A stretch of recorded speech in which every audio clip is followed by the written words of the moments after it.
성경 말씀은 여호수아 7장 16절부터 26절입니다.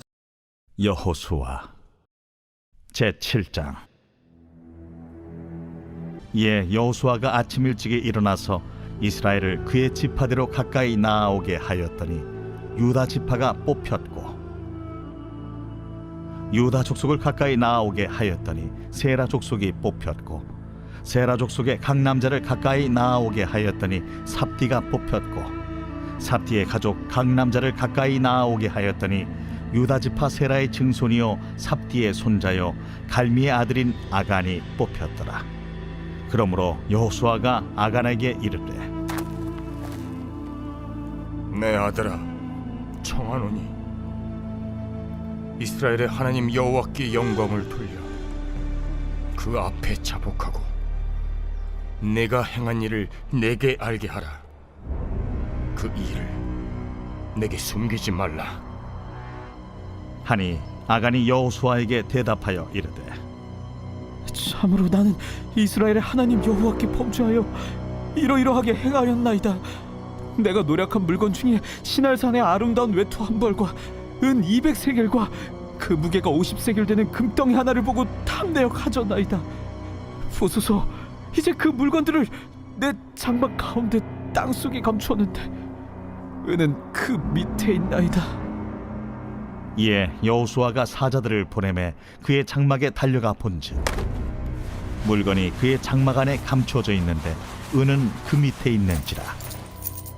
그들이 그것을 장막 가운데서 취하여 여호수아와 이스라엘 모든 자손에게 가지고 오매 그들이 그것을 여호와 앞에 쏟아 놓으니라. 여호수아가 이스라엘 모든 사람과 더불어 세라의 아들 아간을 잡고 그 은과 그 외투와 그 금덩이와 그의 아들들과 그의 딸들과 그의 소들과 그의 나귀들과 그의 양들과 그의 장막과 그에게 속한 모든 것을 이끌고 아골 골짜기로 가서 여호수아가 이르되, 내가 어찌하여 우리를 괴롭게 하였느냐?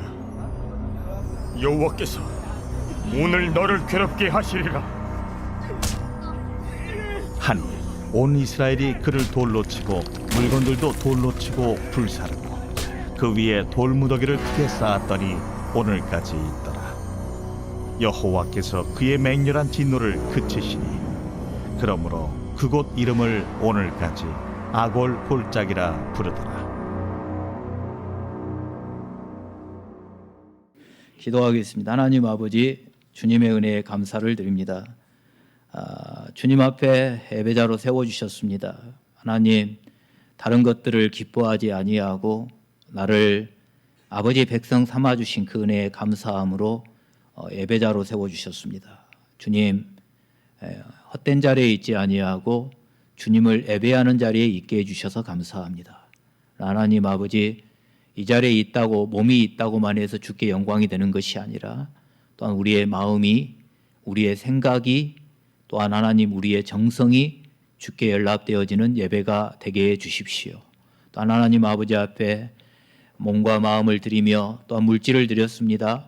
하나님께서 우리에게 허락하여 주신 생업의 현장에서 얻은 소득을 구별하여 또한 11조와 감사와 하나님 생일 감사와 목적 헌금으로 드렸사오니 주님께서 귀하게 받으시고 하나님 아버지의 것으로 인정하며 드린 그들의 손길과 마음에 하나님의 부어주신 은혜가 더욱더 풍성히 차고 넘치게 해주시기를 원하고 저들의 생업의 지경들이 또한 아버지께서 넓혀주시는 그 은혜와 복을 누리게 하여 주시옵소서.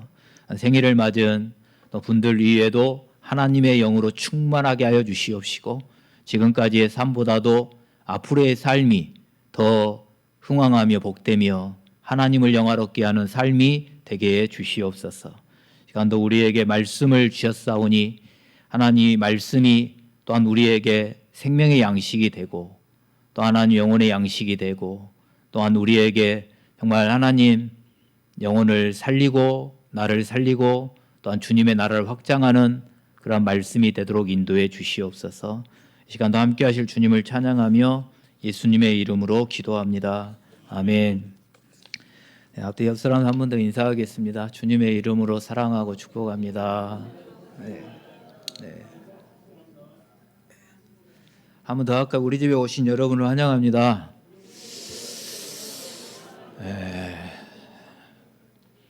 자, 환영하는 모습인지 어쩐지는 모르겠습니다만은 일단 환영을 해주시고 또 올해 우리 교회 현장에서 돌아다니는 단어가 환대라는 단어가 이렇게 이제 많이 좀 쓰여지고 있습니다. 그래서 환대한다라는 거는 내가 환영한다라는 것이고 대접한다라는 것이거든요. 근데 우리들은 그런 걸 또 내가 받기도 원하지 않습니까? 그렇다면 또 누군가에게 그렇게 할 수 있는 자세가 있어야 될 것 같아요. 그래서 저와 여러분들이 환대하는 그런 마음, 내가 환대받고 싶은 만큼 환대하는 그런 마음이 또한 우리 가운데 펼쳐질 수 있기를 부탁을 드립니다. 그러니까 여호수아 6장 7장을 봐오면서 그 유대한 승리, 여리고성을 무너뜨린 걸 보았습니다. 근데 그 감격도 잠시였고 비참한 패배를 맛보았습니다. 그 이유가 하나님의 것으로 인정하지 못하고 내 것으로 취했기 때문에 그렇습니다. 한 개인이 그렇게 했는데 하나님께서는 이스라엘 공동체 전체가 범죄했고 그 이스라엘 전체에 또한 진노를 내리셨습니다. 성경으로 말씀드리면 7장 11절과 15절 말씀에서는 하나님의 언약을 파기했다 이렇게 표현했습니다. 하나님의 약속을 어겼습니다. 하나님의 말씀을 지키지 않았습니다. 그래서 그 한 사람 아간이 범죄함으로 하나님의 약속을 언약을 어김으로 말미암아 이스라엘 공동체 전체가 하나님의 언약을 어기는 결과를 가져왔습니다.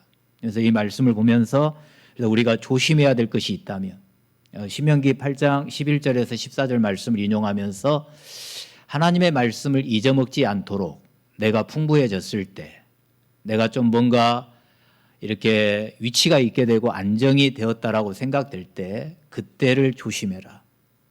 내가 교만해질까 조심해라. 그래 다른 말로 표현할 때 하나님에 대하여 둔감해지지 아니하고 하나님에 대하여 이렇게 저와 여러분들이 이렇게 방심하지 않도록 무뎌지지 않도록 조심하자 이렇게 말씀을 드렸습니다. 저와 여러분들이 둔감해지고 무뎌지는 거 한순간입니다. 아무리 뜨거운 물에 처음 이렇게 손을 넣고 발을 담궈보면 뜨겁습니다. 그래서 발을 빼기도 하고 손을 빼기도 합니다. 근데 처음에 들어갈 때 뜨거움을 느끼지만 사우나 가서 원탕에 들어갈 때 그 뜨거움을 느끼지만 한번 그걸 참고 들어가서 앉아 있으면 뜨겁다라고 느껴지지 않습니다. 뭐라고 말씀해요? 시원하다 그럽니다. 뜨거운데 시원하다 그러잖아요. 그러니까 무뎌집니다. 신앙생활도 마찬가지입니다. 저와 여러분들이 항상 조심하지 아니하면 깨어있지 아니하면 나도 모르는 사이에 무뎌집니다. 그래서 우리가 여리고성을 승리하고 아이성에서 패배하는 그 사건을 보면서 그냥 정복 사건에서 실패했구나 이걸로만 생각하는 것이 아니라 저와 여러분들도 위대한 승리를 맛보았다 할지라도 무뎌지면 방심하면 비참한 패배를 맛볼 수 있다는 걸 교훈으로 삼으셔야 됩니다. 그래서 저와 여러분들이 신앙생활하면서 그래서 성경에 보면 항상 깨어 있으라, 근신하라 이런 말씀이 있는 이유가 뭐냐면 항상 조심하라 이런 말씀인 것 같아요. 너나 할 것 없이 우리 모두가 마찬가지예요.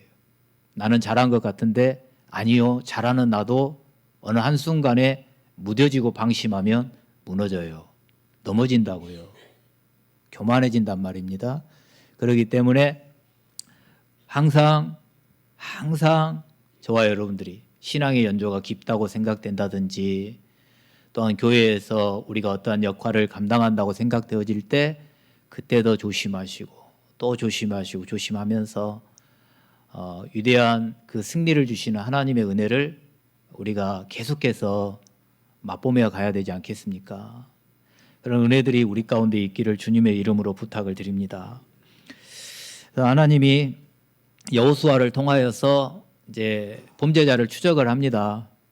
하나님이 추적을 해요. 제가 현상수배라고 표현을 했다가 공개수배로 바꿨는데 해가지고 PPT 이미지를 현상수배하는 그림을 주목사님한테 넘겼다가 아침에 제가 공개수배로 이렇게 좀 하나 찾아달라 그랬어요. 저 공개수배. 그러니까 현상수배는 이제 이 사람이 죄를 지었기 때문에 거기다가 현상금을 걸고 수배를 하는 거잖아요. 근데 공개 수배도 뭐 그런 의미가 있을지 모르겠지만은 일단은 범죄자를 찾는 거예요. 공개적으로 대놓고 찾는 걸 공개 수배. 근데 오늘 성경에서는 이 아이성의 실패의 원인자가 누구인지를 지금 찾아가는 거고 그 방법으로 제비를 뽑고 있지 않습니까? 그래서 유다 지파에서 세라 족속으로, 세라 족속에서 삽디 가족으로, 그 삽디 가족에서 아간으로 이렇게 좁혀져 옵니다. 큰 한 지파에서 한 족속으로, 그 다음에 그 족속에서 한 가족으로, 가족 중에서도 이제 개인으로 이렇게 점점점 폭이 좁혀져 옵니다. 근데 이렇게 좁혀져 올 때 우리들도 그런 마음일 것 같은데 뭔가 사건이 발생을 해서 어떤 원인자를 찾는다든지 그런 범죄자를 찾을 때 내가 죄를 저질렀음에도 불구하고 처음에 시작할 때는 설마 찾아내겠어? 내가 아무도 모르게 했는데 아마 못 찾아낼 거야. 안 들켰어. 아무도 안 봤어.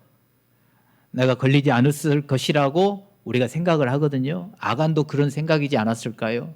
근데 유다 지파에서 세라 족속, 삽디 가족 이렇게 점점 좁혀져 올 때에도 이제 그때부터는 콩당콩당 하면서도 설마 모를 거야. 아닐 거야. 이런 두려움에 또 이렇게 떠는 모습이 상상이 되어져요. 근데 이때 유다 지파가 뽑히고 자기 족속이 뽑혔을 때 아간이 제가 그랬습니다 라고 자수를 하고 회개했더라면 어땠을까? 그런 질문이 이제 저에게는 들어졌었거든요.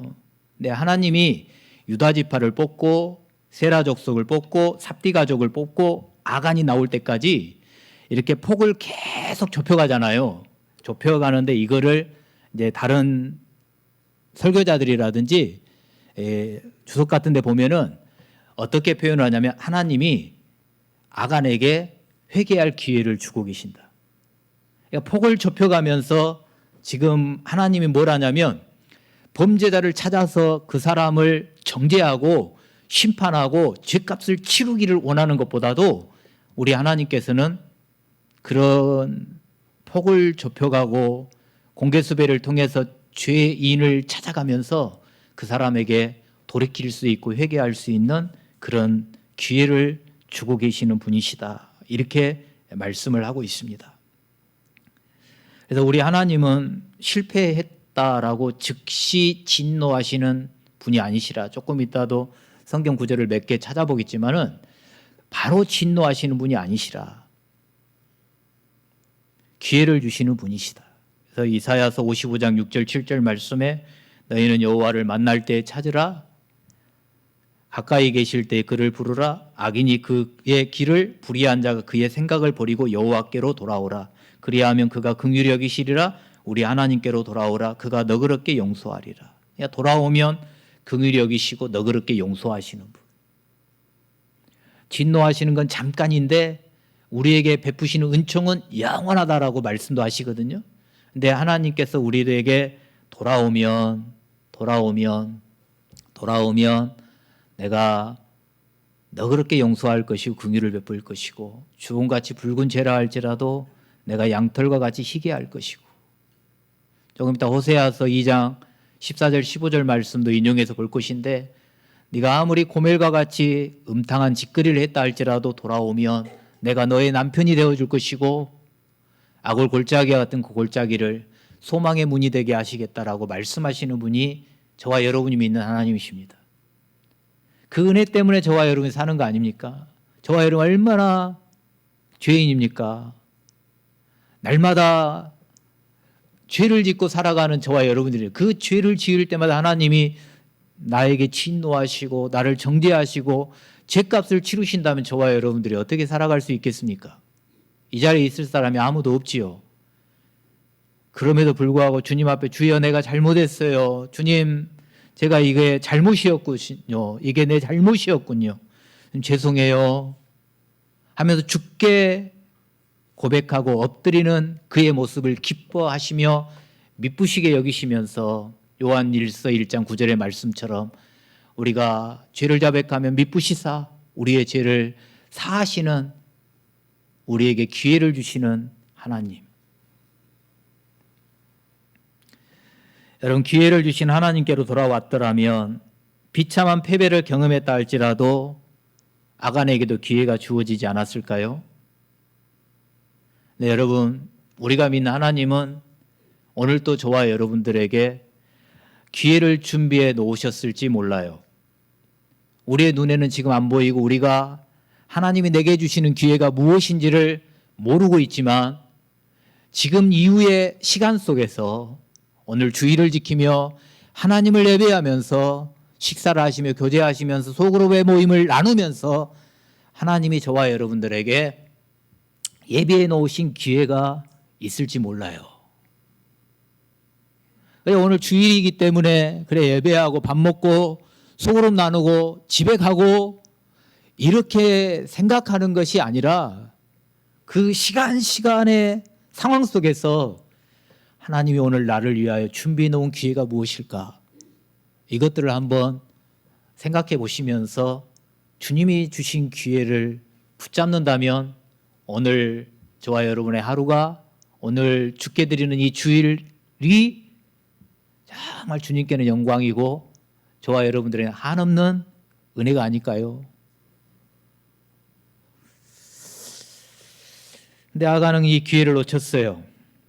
자기가 뽑히게 되고 여호수아가 아간에게 그러잖아요. 너 숨김없이 행한 일을 자복해라.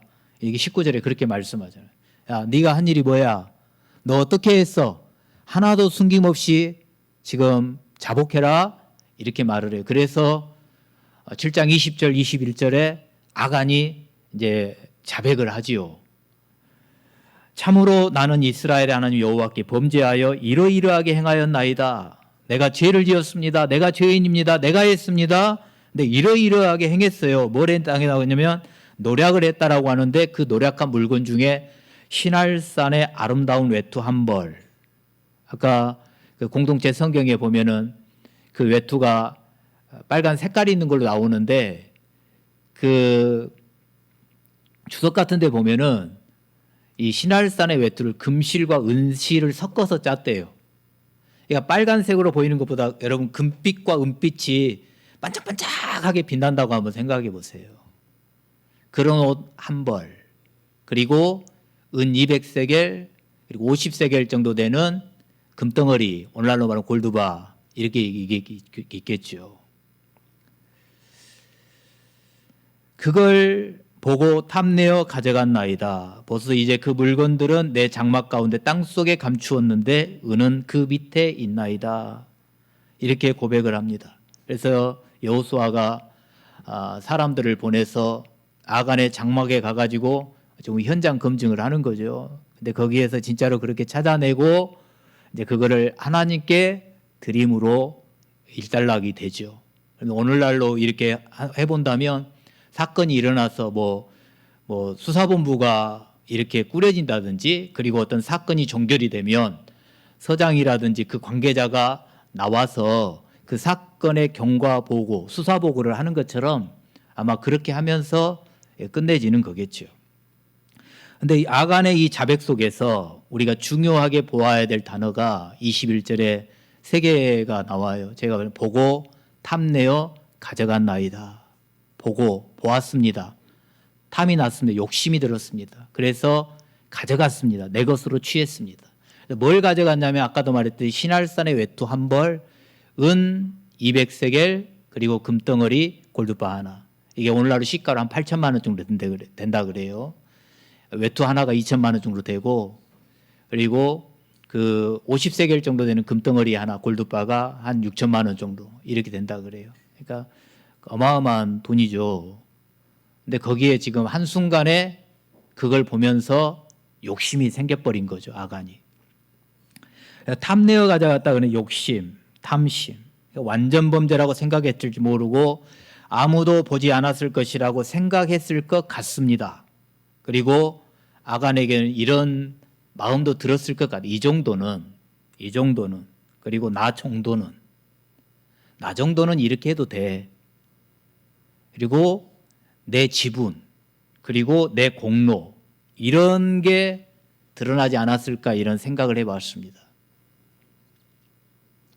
어떤 일들을 하고 나면 어떤 행사라든지 어떤 프로젝트라든지 그거를 직장이든지 교회든지 어디서든지 하고 나면 공적을 따지지 않습니까? 그 공에 따라서 표창장도 주기도 하고 훈장을 주기도 하지 않습니까? 근데 교회 안에서도 이런 공적을 따지려고 할 때도 있습니다. 내 공로, 나 정도는 내 공이 크기 때문에 나 정도는 이 정도는 해도 돼. 이런 마음의 자세가 우리 안에 있을 수 있습니다. 그러나 여러분, 이거는 교만함이라고 생각이 되어집니다. 아가는 개인적으로 물건을 훔친 게 아닙니다. 개인이 훔쳤는데 하나님의 것, 하나님의 영광을 훔친 겁니다. 내 지분, 내 공로 찾는 건 당연합니다. 그러니까 어떤 일들을 해서 누군가가 내 공로를 인정해주고 누군가가 나를 높여준다면 그거는 좋은 거라고 생각합니다. 그러나 나 정도는, 나는 이 정도는 취할 수 있고, 그러니까 내 스스로 교만하여 내 공로를 드러내려고 하고 내 지분을 챙기려고 하는 것은 나쁜 겁니다. 지금 아가는 자기의 공로를 챙길 것이 아니라 하나님의 영광을 챙겨야 했습니다. 가나안 땅에 들어와 첫 성을 정복을 하고 그걸로 끝이 아니라 앞으로 중앙을 정복을 해야 되고 남부를 정복을 해야 되고 북부를 정복을 해야 되고 그 가나안 땅을 하나님의 땅으로 만들어 가야 했기 때문에 모든 영광은 하나님께로 초점을 맞추어야 했는데 아간이 순간 탐심이 들어가 모든 영광이 하나님께가 아니라 내 공로, 내 지분에 초점이 맞춰지다 보니 욕심이 생긴 겁니다. 제가 찬양을 잘하면 찬양을 하나 하겠는데 모든 영광을 하나님께, 모든 영광을 하나님께 온 마음과 뭐죠? 뜻하에 주 사모합니다. 모든 영광은 하나님께, 모든 영광은 하나님께, 모든 영광은 하나님께.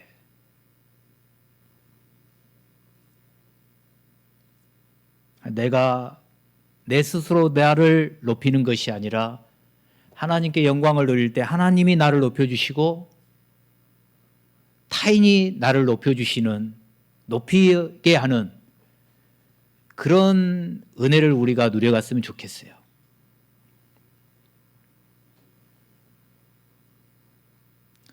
여러분, 어쩔지 몰라도 정말 이 탐심이 나를 지배하면 절제하기 힘듭니다. 이 탐심이 들어가게 되면 진짜 힘들어요. 저걸 내가 가져야 되겠다라고 생각하면 그걸 가져야 됩니다. 그 욕심이 내 마음을 지배해버리면 그걸 안 가지면 마음이 안 편합니다. 그 욕심이 나를 지배해버리면 남이 피해를 보든지 남이 어려움을 당하든지 상관이 없습니다. 왜냐하면 내 마음속에는 저걸 내 것으로 가져야 되겠다는 것이 지배를 해버렸기 때문에 그걸 가져야 속이 편하고 그걸 가져야 은혜가 되는 것 같고 그걸 가져야 내가 복받는 것처럼 여겨집니다. 그러나 욕심이 장성하면 죄가 되고 그 죄가 자라서 사망을 가져옵니다. 그렇기 때문에 고린도전서 4장 6절의 말씀 밖으로 넘어가지 말라. 말씀 밖으로 넘어가지 말라. 말씀 안에서, 주님 안에서, 내 안에 계시는 성령 안에서, 그 안에서 진리 안에, 요한복음 8장으로 그 진리 안에서 자유를 누리는 복을 우리가 누려야 되지, 그 진리 밖으로 넘어가고 말씀 밖으로 넘어가서 거기에서 무엇인가를 찾으려고 한다면 내 몸은 주님을 믿는다고 이 자리에 있을지 모르나 내 마음은 이미 그 욕심에 무너져서 밖에 있는데 어찌 그런 마음으로 드려지는 예배가 아버지께 연락되는 예배가 될 것이며 그런 마음으로 드리는 내 믿음이 살아있는 믿음이라고 말할 수 있겠습니까? 여러분, 말씀 밖으로 넘어가지 마십시오. 다음에 이런 탐심이 들어온 게 보고인데, 이 본다, 안목의 정욕, 이생의 자랑은 안목의 정욕. 그러니까 내 눈으로 보는 거. 눈으로 보고 욕심을 내는 거예요. 보고 가져야 되겠다는 욕심이 들어와요. 그게 보여지면서 보암직도 하고 이건 가져야지, 내 거야, 이런 마음이 드니까 그러는 거예요. 그래서 볼 때, 뭔가를 볼 때 무엇을 보느냐 보다도 중요한 게 어떻게 보느냐, 어떤 마음으로 보느냐, 이게 중요한 것 같아요. 정말 어떤 마음으로 보느냐. 욕심으로 보니까, 욕심이 들어가서 욕심의 눈으로, 안목의 정욕으로 보니까 하나님의 것도 내 것이고 이웃들의 것도 내 것이고 남의 것도 내 것이 되고, 욕심으로 보니까 하나님의 말씀을 순종하지 못하는 거죠. 하나님의 마음으로, 하나님의 눈으로 보는데 어떻게 말씀 밖으로 넘어갈 수가 있겠습니까? 사람을 볼 때도 그럴 것 같아요. 저와 여러분, 사람들을 볼 때도 인간적인 욕심으로 보면 죄를 만들게 됩니다. 하나님의 존귀한 사람으로 보면 죄가 되지 않을 거예요. 그러니까 사람을 볼 때, 저와 여러분이 사람을 볼 때 욕심으로 보면 저 사람이 가지고 있는 걸 내가 가져야 되겠다 그러면 도둑질을 하든지 뺐든지 강도짓을 하든지 하겠지 않겠습니까? 사람을 볼 때에 욕심으로 보니까 범죄의 대상으로 보게 되는 것이고, 범죄의 대상으로 보다 보니까 그 사람을 통하여 살인이 나오고 강도가 나오고 강간이 나오고, 그러면서 범죄의 도구로 사용하는 거 아니겠습니까? 내 앞에 있는 누군가를 하나님의 존귀한 자녀로 본다면 어찌 하나님의 존귀한 자녀로 보이는 그 사람을 범죄의 대상으로 보며 범죄의 도구로 볼 수가 있겠습니까? 사람을 볼 때 범죄의 대상으로 보니까 그런 못된 죄의 결과가 나오는 거고, 하나님 아버지의 사랑을 입은 존귀한 자녀로 보면 고린도전서 12장 24절에 보니까 이렇게 표현하더라고요. 지극히 부족한 지체라 할지라도, 지체가 부족하더라도 귀하게 여기게 된다. 나보다도 못나게 보이고 나보다도 부족하게 보이고 나보다도 약한 그 존재가 하나님의 마음과 하나님의 눈으로 보고 그 상대를 지극히 약하고 부족한 사람도 하나님의 눈으로 보면 부족한 사람, 내가 함부로 대해야 할 사람, 내가 함부로 해도 될 사람이 아니라 지극히 귀하게 여기게 된다고 말씀을 하고 있습니다. 저와 여러분들은 무엇인가를 볼 때 어떤 마음으로 보십니까?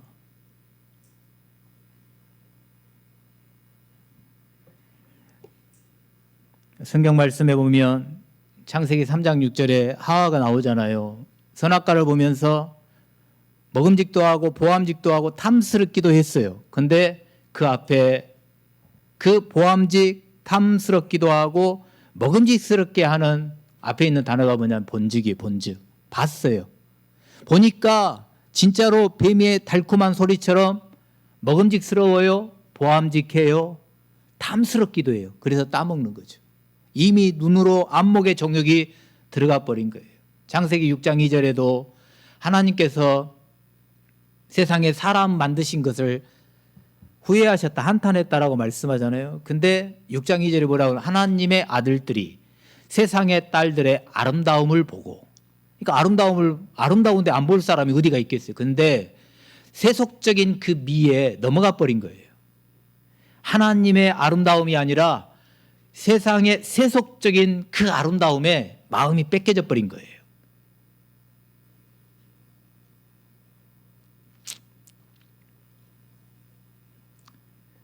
우리가 잘 아는 다윗이 밧세바를 취할 때도 보십시오. 사무엘하 11장 2절에 4절 말씀에 보면 다윗이 낮잠을 자더니 잠자고 일어나서 해질녘에 옥상을 거닐어요. 근데 거기에 보면 그곳에서 뭘 봤어요. 그것에 보니 뭘 봤냐, 한 여인이 목욕하는 걸 봤어요.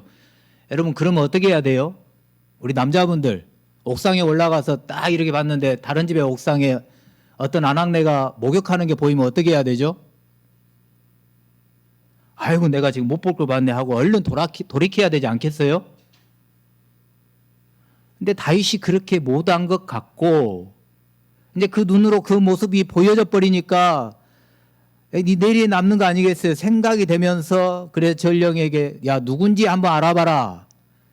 보니까 그 안목의 정욕 때문에 가서 알아보게 하고 거기까지만 해서 알아봐서 자기의 충신 우리아의 아내 밧세바 입디다 라면 거기에서 그 자기에게 끌어오르는 그 욕심 욕망을 아버지 앞에 내려놓았어야 되는데 사람을 보내서 사절엔 그런 데려오게 하고 동침하며 죄를 낳았어요. 보고 알아보게 하고 데려오게 하고 동침하고 보는 것. 여러분 보는 것이 아무렇지도 않은 것 같은데 내가 어떻게 보느냐에 따라서 그게 내 잔상에 남잖아요. 그래서 막 생각이 나잖아요. 생각이 나면 그것이 이제 마음속으로 죄가 되기도 하고 그것이 이제 표현이 돼 버리면 이제 죄의 결과로 또 나타나게 되잖아요. 그러니까 여러분 보는 게 너무너무 중요해요. 근데 보는데 눈이 있기 때문에 안 볼 수는 없는 거잖아요. 근데 어떤 마음으로 보느냐? 여러분, 저와 여러분들이 내 앞에 있는 상대를 볼 때에 그냥 내 욕심으로 보느냐, 인간적인 마음으로 보느냐, 아니면 아버지의 존귀한 그 사람으로 아버지의 마음으로 보느냐, 여기에 따라서 내 입에서 나오는 말투, 내게서 행해지는 행동이, 내 얼굴에 나오는 표정이 다 달라지겠지요. 무엇을 어떻게 보느냐, 어떤 마음으로 보느냐.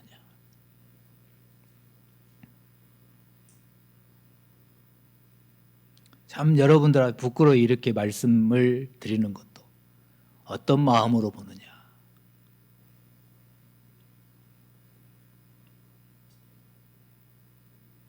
최영 장군이 그런 말을 했다죠. 황금 보기를 뭐같이 하라고요? 돌같이 하라고. 그래서 평생 최영 장군이 탐욕을 멀리했다고 그러고 뭐 그의 무덤에서는 풀도 안 났다고 그러고 이런 이야기들이 있는데 하여튼 황금 보기를 돌같이 해라 이렇게 표현을 했어요. 그분이. 그다음에 저와 여러분들도 여러분 돈이 너무 좋잖아요. 근데 돈을 볼 때에 돌같이 좀 볼 수 있는 눈이 있었으면 좋겠어요. 그렇게 하실 수 있겠어요? 돈을 볼 때 그냥 돌같이 보는 거예요. 돌같이 보면 그걸 뭐 취하려 하겠어요? 돌같이 보니까 남들한테 막 주기도 하고 막 그럴 거 아니겠어요?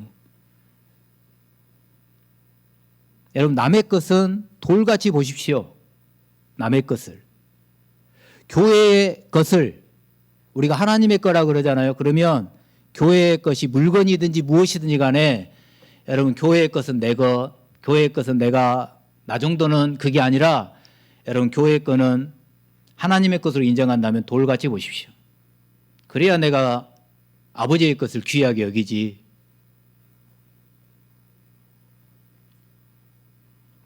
안 그러겠어요? 내 이웃의 것을 돌같이 보십시오. 아무리 좋게 보이고 내가 갖고 싶은 마음이 들어도 여러분 내 이웃의 것은 내 옆에 있는 성도의 것은 탐내지 마십시오. 10계명 중에 10번째가 뭐예요? 내 이웃의 것을 탐내지 말라.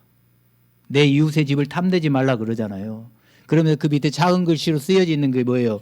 내 이웃 집의 아내든지 사람이든지 종이든지 물건이든지 짐승이든지 그런 것들 탐내지 말아라 그러잖아요.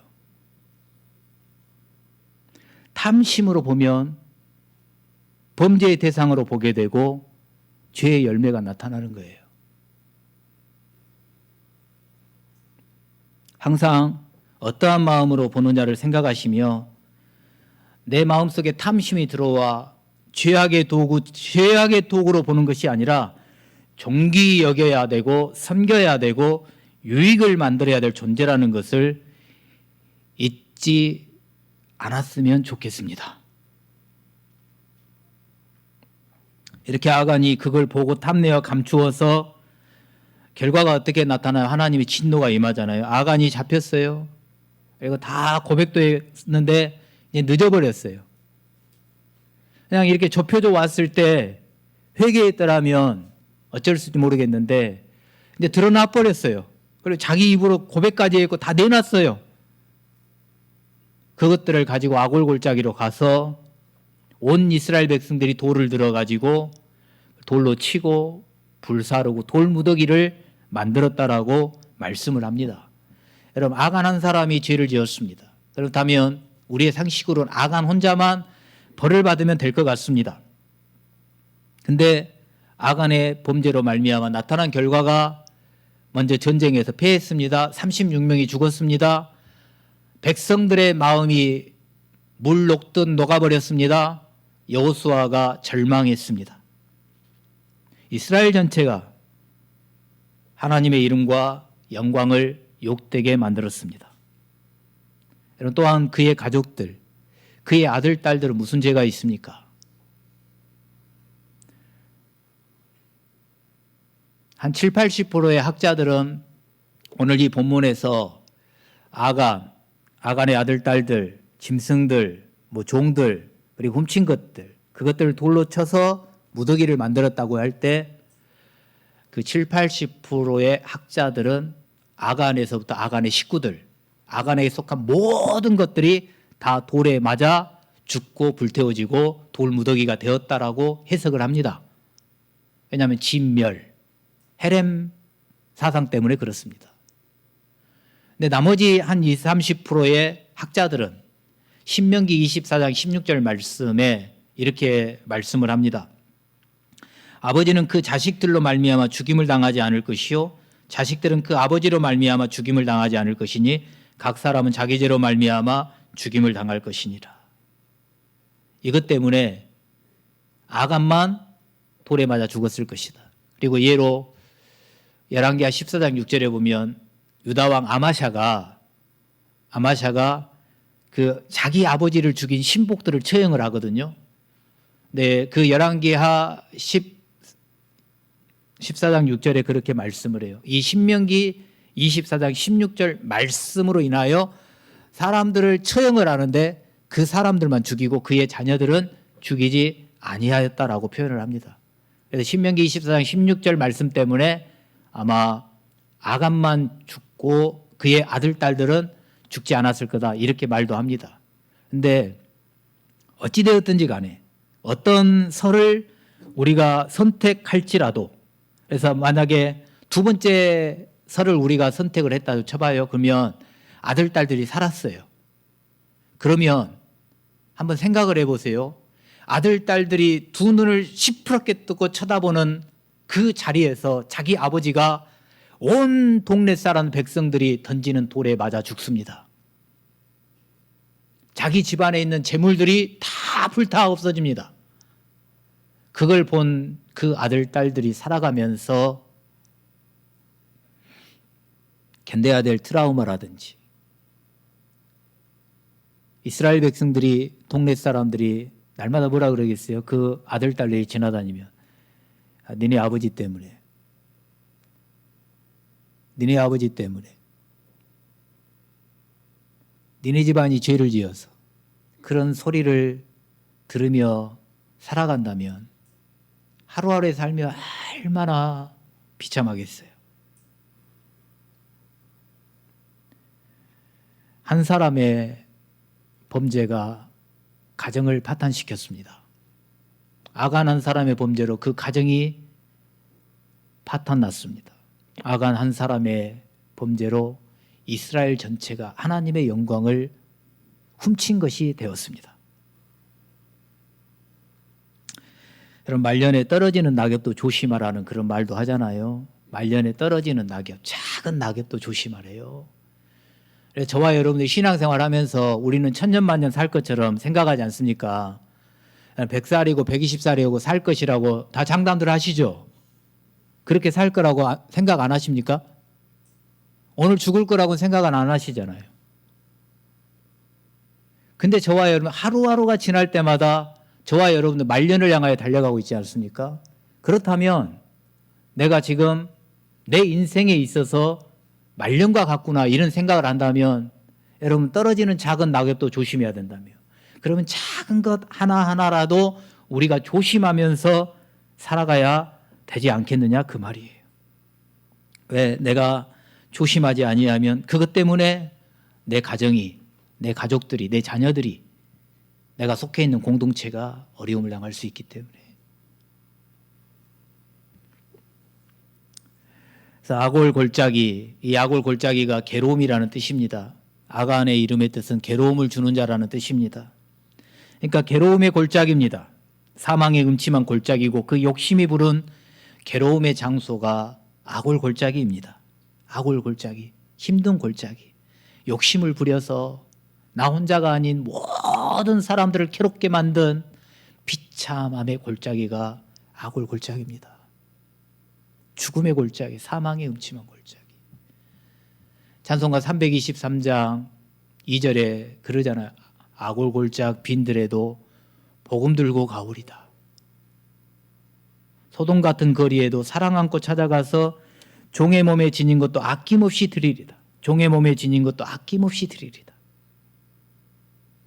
이 찬양 가다가 생각이 났는데 여러분 아골 골짜기 같은 곳에도 아골 골짜기 같은 빈들에도 복음 들고 가겠대요.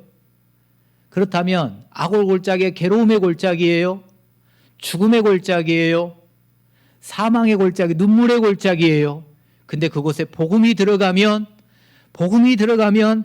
살아나리라. 이게 묵상이 되어졌어요. 죽음이 깃든 괴로움의 골짜기라도 복음이 들어가면 살아나요. 말씀과 십자가의 복음이 들어가면 살아나요. 여러분의 생각은 어떠십니까? 괴로움의 골짜기에 복음이 들어가도 끝장인가요?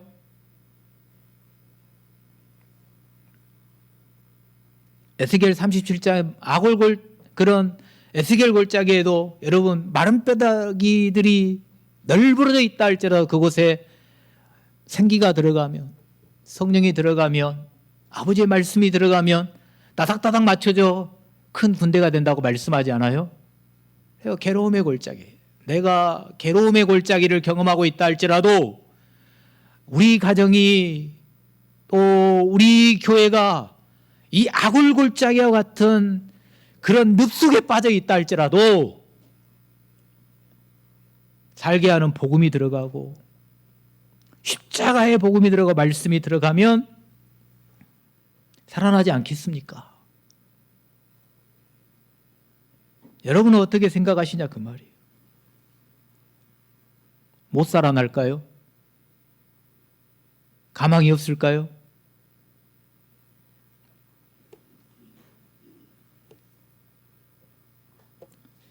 젖은 비에 옷 젖는다고도 표현을 하고 월요일 날 서울 갔다 오면서 열차 안에서 읽은 책 중에 보니까 나중에 이렇게 한번 여러분들 앞에 사용하려고 접어놓기만 했는데 어떤 대나무 우리나라 중국 같은 데 있대요. 몇 년을 가꾸어도 이 정도밖에 안 자란대. 이 정도.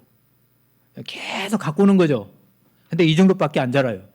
근데 어느 시점이 되면 그게 탁 터져서 그 한순간 지금까지 이렇게밖에 안 자랐던 게 바로 그 순간부터 한 18m, 20m 자라간대요. 그걸 보면서 제가 느낀 게 뭐였냐면 그래 아무리 사람들은 뭐 머리 검은 짐승은 걷어봤자 필요 없다 그러고 아무리 해봤자 안 변한다 그러고 말씀을 들어도 소용없다고 그래도 아닌 거예요. 그건 아니더라고.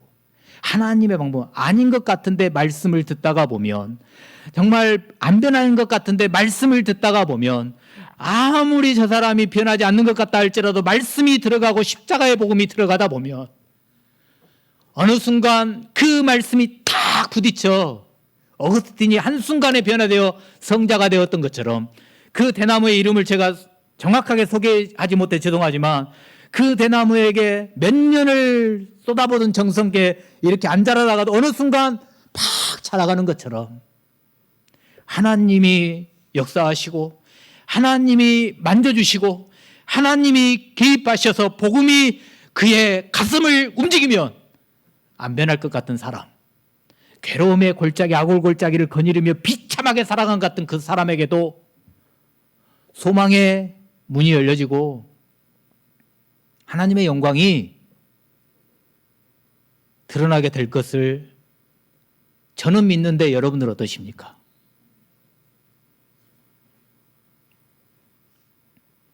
우리 하나님은 제가 서두에 기회를 주신 하나님이라고 그랬는데 한 번 더 우리 하나님을 포연해 보면 회복시키신 하나님, 우리에게 회복을 주시는 분이 하나님이에요.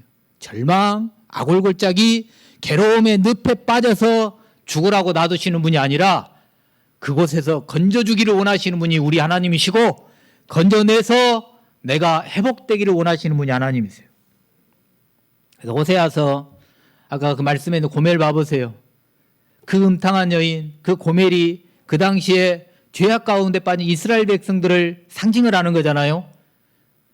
그렇다면 오늘날로 말하면 하나님을 믿는다고 말하면서도 아버지의 말씀 앞에서 빗나가고 내 멋대로 사는 우리들의 모습일 수도 있다 그 말이에요. 고멜이 호세아 선지자와 결혼을 해서 두 아들, 딸들 낳고 아들을 낳고 자녀를 낳고 살아요. 근데 또 집을 나가서 불륜을 저지르고 음탕한 짓을 해요. 근데 하나님은 호세아한테 그 여인을 또 데려오라 그러네요. 근데 그 말에 또 호세아가 순종을 하네요. 그러면서 호세아서 2장 14절 15절에 보면 그러므로 보라 내가 그를 타일러 거친 들로 데리고 가서 말로 위로하고 어떻게 가서 타일르고 데리고 와서 위로를 해요. 도저히 못하지. 그러면서 15절에 거기서 비로소 그의 포도원을 그에게 주고 아골골짜기로 소망의 문을 삼아주리니 그가 거기서 응대하기를 어렸을 때 애굽 땅에서 올라오던 날과 같이 하리라. 여기 아골골짜기를 소망의 문으로 삼아준다 이 표현이, 그러니까 여러분 저와 여러분이 호세아의 입장이라고 생각해 보세요. 내 부인이 내 남편이 그 마음도 몰라주고 나가서 그렇게 한다고 한번 생각해 보세요. 근데 그를 데려다가 타일르래. 말로 위로하래.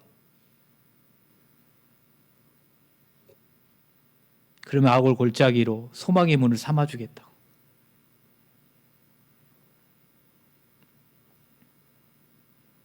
우리 하나님이 이러한 분이세요. 회복시켜 주시는 분. 회복을 넘어 대전환을 시키시는 분. 회복이라는 게 좋은 상태로 되돌려지는 거잖아요. 성경 구절만 한번 제가 읽을게요. 시편 103편 9절에 자주 경채가지 아니하시며 노를 영원히 품지 아니하시로다. 시편 30편 5절에 그의 노여움은 잠깐이요 그의 은총은 평생이로다. 저녁에는 울음이 깃들지라도 아침에는 기쁨이 오리로다. 이사야서 54장 7절 8절은 잠시 너를 버렸으나 큰 긍휼로 너를 모을 것이요 내가 넘치는 진노로 내 얼굴을 내게서 잠시 가렸으나 영원한 자비로 너를 긍휼히 여기리라. 내 구속자 여호와께서 말씀하셨느니라. 에레미야 3장 32절 33절. 제게는 이 말씀이 더 은혜가 됐는데 그가 비록 근심하게 하시나 그의 풍부한 인자하심을 따라 긍휼히 여기실 것입니다. 주께서 인생으로 고생하게 하시며 근심하게 하심은 본심이 아니시로다. 이 본심이 아니다. 본심이 아니다. 이 말이 저에게는 은혜가 됐어요. 하나님이 진노하신 것 같고 하나님이 내게 노를 바라신 것 같고 하나님 나를 경책하는 것 같고 그런데 그거는 잠깐이고 그거는 본심이 아니시고 하면서 내가 자녀들에게 회초리를 들고 매를 들고 내가 자녀들에게 그렇게 훈계하고 진노했던 것이 그래 내가 본심이 아니었지. 내 자녀를 죽이려고 내 자녀를 그렇게 후리패려고 그런 목적으로 한 게 아니었지. 내가 사랑하니까 그렇게 했지. 여러분 그러고 나서 아파했고 그리고 나서 미안하니까 통닭 사주고 그리고 미안하니까 치킨 사주고 피자 사줬던 그 마음이 아버지의 마음이겠구나. 그래, 주님 본심 아니시지. 나에게 잠깐 진노하시고 나를 괴로움 가운데 내어오시고 이건 주님의 본심이 아니시지. 저와 여러분들을 아골골짜기에 놔두신 하나님 아니세요. 여러분, 그걸 본심이라고 여기시며 하나님 앞에 불평하고 원망하는 그런 모습이 우리 가운데 안 나타났으면 좋겠어요. 그래서 골고다 언덕의 십자가를 한번 생각해 봤어요. 골고다 언덕의 십자가. 여러분, 골고다가 아람어로는 해골이라고 하는 뜻이 있고, 십자가는 우리가 잘 아는 대로 사형틀이고 저주와 죽음을 상징합니다. 사형이 이루어진 장소로 죽음, 저주, 괴로움을 상징하는 아골골짜기와 같은 곳 아니겠어요? 해골이라고 하는 골고다가. 그러나 그 죽음이 깃든 골고다 언덕에 십자가에 달리신 예수 그리스도가 구원이 되고 사랑과 은혜가 될 줄 누가 알았겠습니까? 그 골고다 언덕의 십자가가 여러분 괴로움이 아닌 소망이 될 줄을 누가 알았겠어요? 믿음의 눈으로 보지 못하고 사람의 눈으로 보니까 그 골고다 언덕이 죽음의 골짜기로만 보여지고 그 골고다 언덕의 십자가에 죽으신 예수님이 바보처럼 보여지고 거리껴지고 미련한 것으로 보여지지만 하나님의 눈으로 보고 믿음의 눈으로 보니까 내게는 그 골고다 언덕의 십자가가 능력이 되고 지혜가 될 줄 누가 알았겠습니까? 사랑하는 여러분, 어떤 마음으로 보시겠습니까? 주님을 볼 때, 또한 교회를 볼 때, 우리 주위에 있는 신앙의 식구들을 볼 때, 아니 믿지 않는 사람들을 볼 때 어떤 마음으로 보시겠습니까? 지극히 작은 나의 눈과 마음으로 보시겠습니까? 아니면 괴로움의 골짜기로 몰아넣은 것 같으나 그것이 영원한 것도 아니고 본심도 아닌 아버지의 마음으로 보시겠습니까? 어떤 마음으로 보느냐에 따라 괴로움의 골짜기에 빠져 헤어나오지 못하느냐, 괴로움의 골짜기를 소망의 골짜기로 만드느냐가 결정될 거예요. 여러분, 그렇다면 어떤 마음으로 보시겠습니까? 여러분, 우리 교회는 그간 악을 골짜기를 경험했다면 여러분, 그 기간으로 충분하지 않겠습니까? 우리끼리 또 악을 골짜기를 반복해야 되겠습니까? 그 몇 년 동안의 악을 골짜기와 같은 그곳들을 지나며 뼈가 시리도록 아팠다면 그런 악을 골짜기에 괴로움이 올 것 같으면 예수의 이름을 물리치면서 소망으로 바꿔야 되지 않겠습니까? 내 공로, 내 지분, 나 좀 알아주라. 여러분, 인간적으로는 그거 맞아요. 그러나 내가 진짜 믿음이 있고 내 신앙의 연조가 깊고 내가 정말 하나님의 은혜가 아니면 살아갈 수 없다면 누가 안 알아줘도 누가 내 공로 안 챙겨줘도 여러분, 더 이상의 악을 골짜기에 늪에 빠져 그 늪에 허우적거리다가 죽는 것을 여러분 다시는 경험하지 맙시다. 소망의 문을 열어가고 바꾸어가기도 바쁘고 그렇게 하기에도 시간도 부족하고 이것저것 다 부족한데 그 악을 골짜기 그 늪에 계속해서 머문다면 되겠습니까?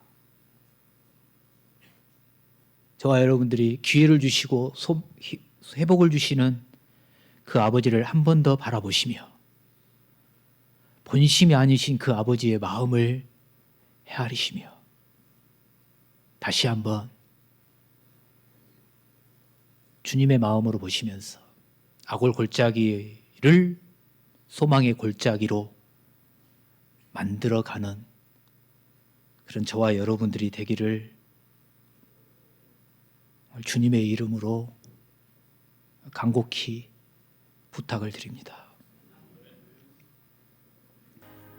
하나님 아버지,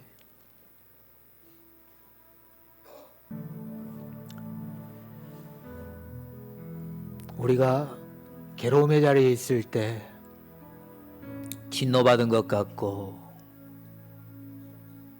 아픔의 자리에 있을 때 그것이 아버지의 본심이 아님을 보게 하시니 감사합니다.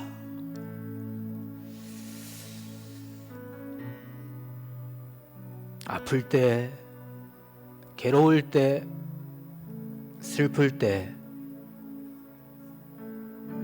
그런 자리에 있게 하신 아버지가 원망스러웠고 그렇게 만든 상황과 환경과 대상을 불평했던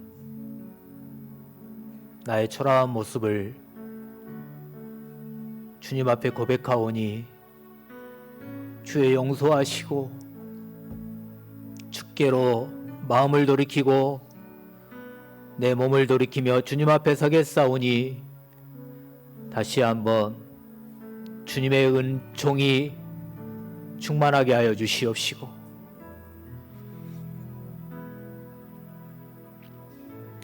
괴로움의 골짜기가 아니라 소망의 문이 열려지는 은혜가 있게 하여 주시옵소서. 아버지, 우리 성도들 개인들, 가정 자녀들 또한 교회와 나와 관계하는 모든 공동체 위에 괴로움의 골짜기가 아닌 소망의 골짜기로 바뀌어지며 역전되어지며 하나님의 능력과 하나님의 지혜를 송축하는 우리 모두가 되게 하여 주시옵소서. 아버지, 생일을 맞은 장로님 또 생일을 맞은 분들 위에도 하나님의 은혜가 충만하게 하여 주시옵시고 아버지, 건강 위에 사업장 위에 자녀들 위에 기도하는 제목들 위에 하나님 소망의 문을 열어 주시옵소서. 앞으로 더욱더 주님이 부어주신 은혜를 간증하며 찬양했던 것처럼 간증의 주인공이 되게 하여 주시옵소서. 그 음식을 먹는 우리들에게도 건강함을 주시고 하나님 아버지 영육간에 강건케 하여 주시옵소서.